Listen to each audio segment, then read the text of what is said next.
কেউ কেউ সমালোচনা করছেন, আবার কেউ কেউ দলিল হিসেবে নিচ্ছেন যে আমাদের আজহারী সাহেব সম্মিলিত মোনাজাত না করে চলে গিয়েছেন, সম্মিলিত মোনাজাতের পক্ষে ছিলেন না। আর কেউ কেউ বলছেন যে তিনি মোনাজাতের মাঝখান দিয়ে চলে গেলেন কেন। দু ধরনের সমালোচনা আছে। আপনারা নিশ্চয়ই জানেন আজহারী সাহেব কোথাও গেলে চতুর্দিক থেকে ওনার সাথে সালাম মুসাফার জন্য যে চাপ দেওয়া হয় ভয়ঙ্করভাবে, আর তখন যে স্টেজে যে পরিবেশ চলছিল, চতুর্দিক থেকে মানুষ আস্তে আস্তে করে ঘেরাও করছিল, আমরা তো ভয় পাচ্ছিলাম যে গোটা স্টেজ সহ ভেঙে পড়ে কিনা। তো এই জন্য পরামর্শক্রমে ওনাদেরকে সহ আরও কিছু দায়িত্বশীলদেরকে অ্যাম্বুলেন্সে করে পাঠিয়ে দেওয়া হয়েছিল। অতএব এটাকে কেন্দ্র করে সমালোচনা তৈরির যে বিষয়টা খুবই দুঃখজনক। আরেকটা বিষয় যেটা আমরা দেখেছি সেটা হচ্ছে আমাদের মুফতি রেজাউল করিম আবরার ভাইকে নিয়ে আমরা অত্যন্ত দুর্ভাগ্যজনকভাবে খেয়াল করছি যে এটা খুবই দুঃখজনক বিষয় যে উপস্থাপনায়, আমি আবারও বলছি, ওই সময়ের পরিবেশটা এমন ছিল যে কার নাম নেওয়া হবে, কার নাম নেওয়া হবে না, এ ধরনের পরিবেশ আসলে সেখানে ছিল না।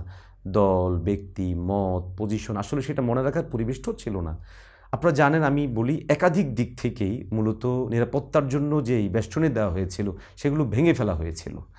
ওই অবস্থার মধ্যে অল্প কিছু মেহমানদেরকে উপরে উঠিয়েই আমরা আমাদের সেই প্রোগ্রামকে করেছিলাম। সবচেয়ে বড় কথা হলো, দেখুন, আমরা চেষ্টা করেছি মেহমানদেরকে ভিতরে এনে ওনাদেরকে যতটুকু সম্মাননা করার যতটুকু করা হয়েছে। দেখুন, এই প্রোগ্রামটা তো নিজস্ব আত্মকেন্দ্রিক কোনো প্রোগ্রাম না, নিজস্ব প্রচারণার কোনো প্রোগ্রাম না। উম্মার জন্য আমরা একত্রিত হচ্ছি। দরকার তো ছিল আমাদের লড়াইয়ের ময়দানে থাকব, যুদ্ধের ময়দানে, জিহাদের ময়দানে। সেখানে একটা জায়গায় জড়ো হয়েছি। সেই জড়ো হওয়া নিয়েও কার নাম নেওয়া হলো, কার নাম নেওয়া হয়নি, কার নাম নেওয়া হয়েছে, এ ধরনের বিষয়গুলো খুবই দুঃখজনক।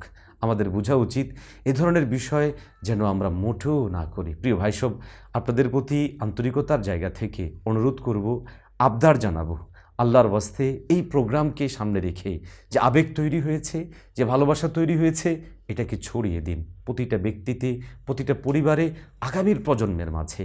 আমি আপনাদেরকে ছোট্ট শিশুর কথা বলবো, যে শিশুর কথা আমার হৃদয় কেড়েছে, যে ছোট্ট শিশুর কান্না আমার চোখে কান্না এনে দিয়েছে, যে ছোট্ট শিশুর যে আওয়াজ আমার হৃদয়ের আওয়াজ বলে মনে হয়েছে।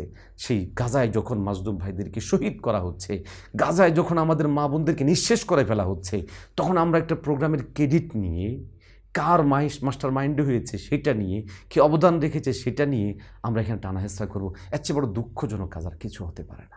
আল্লাহ আমাদেরকে হেফাজত করেন, আগামীর দিনে উম্মার কল্যাণে আরও ব্যাপক প্রোগ্রাম করার তৌফিক দান করেন। সবাইকে জাযাকুমুল্লাহু খাইর। আসসালামু আলাইকুম ওয়া রাহমাতুল্লাহি ওয়া বারাকাতুহু।